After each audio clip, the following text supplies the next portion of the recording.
Considère, mon amour, jusqu'à quel excès tu as manqué de prévoyance.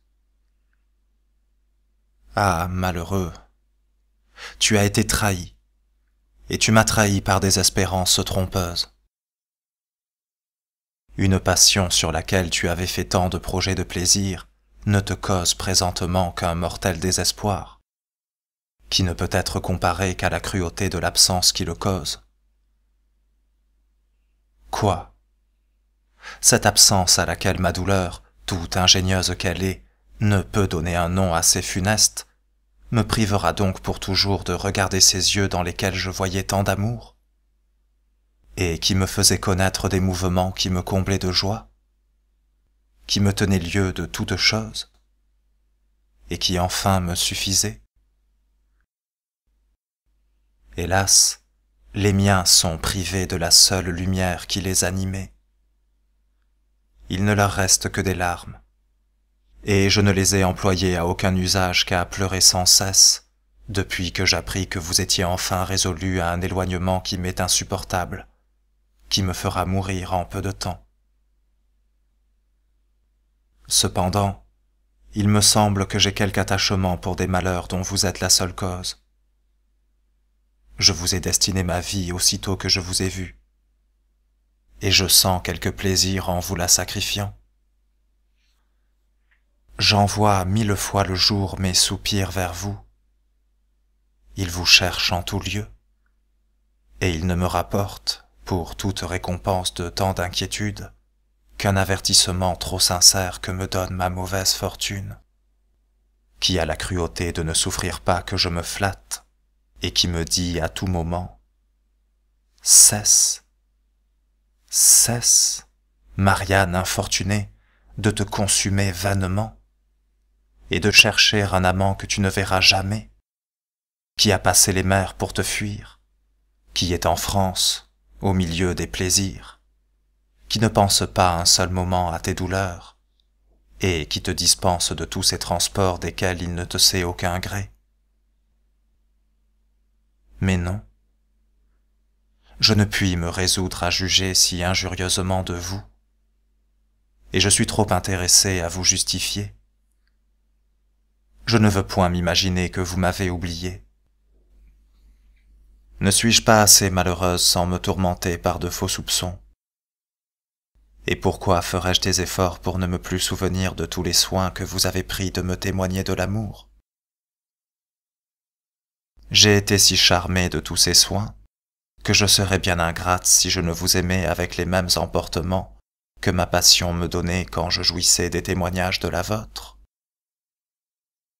Comment se peut-il faire que les souvenirs des moments si agréables soient devenus si cruels? Et faut-il que, contre leur nature, ils ne servent qu'à tyranniser mon cœur? Hélas, votre dernière lettre le réduisit en un étrange état. Il eut des mouvements si sensibles qu'il fit, ce semble, des efforts pour se séparer de moi et pour vous aller trouver. Je fus si accablé de toutes ces émotions violentes que je demeurai plus de 3 heures abandonné de tous mes sens. Je me défendis de revenir à une vie que je dois perdre pour vous, puisque je ne puis la conserver pour vous. Je revis enfin, malgré moi, la lumière.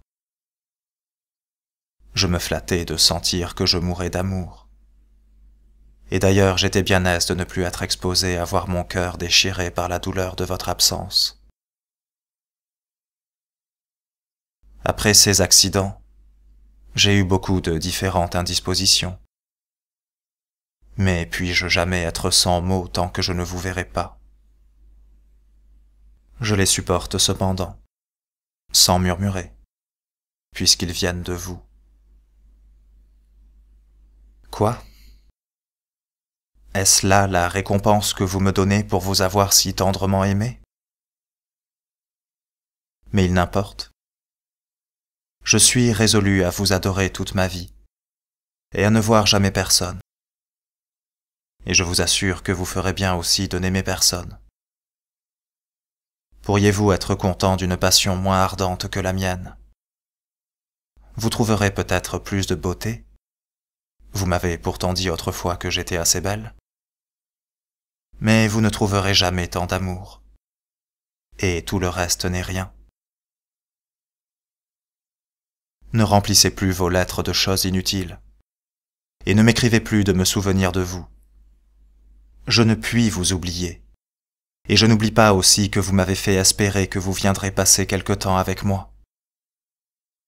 Hélas, pourquoi n'y voulez-vous pas passer toute votre vie? S'il m'était possible de sortir de ce malheureux cloître, je n'attendrais pas en Portugal l'effet de vos promesses.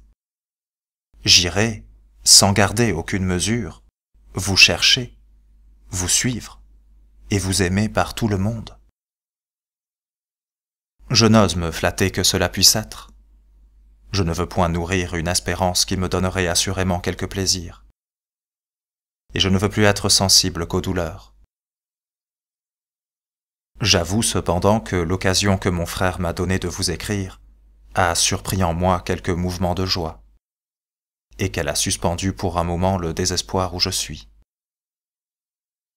Je vous conjure de me dire pourquoi vous vous êtes attaché à m'enchanter comme vous avez fait, puisque vous saviez bien que vous deviez m'abandonner. Et pourquoi avez-vous été si acharné à me rendre malheureuse? Que ne me laissiez-vous en repos dans mon cloître?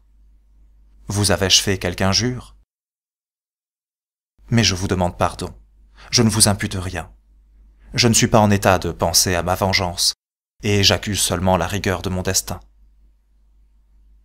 Il me semble qu'en nous séparant, il nous a fait tout le mal que nous pouvions craindre.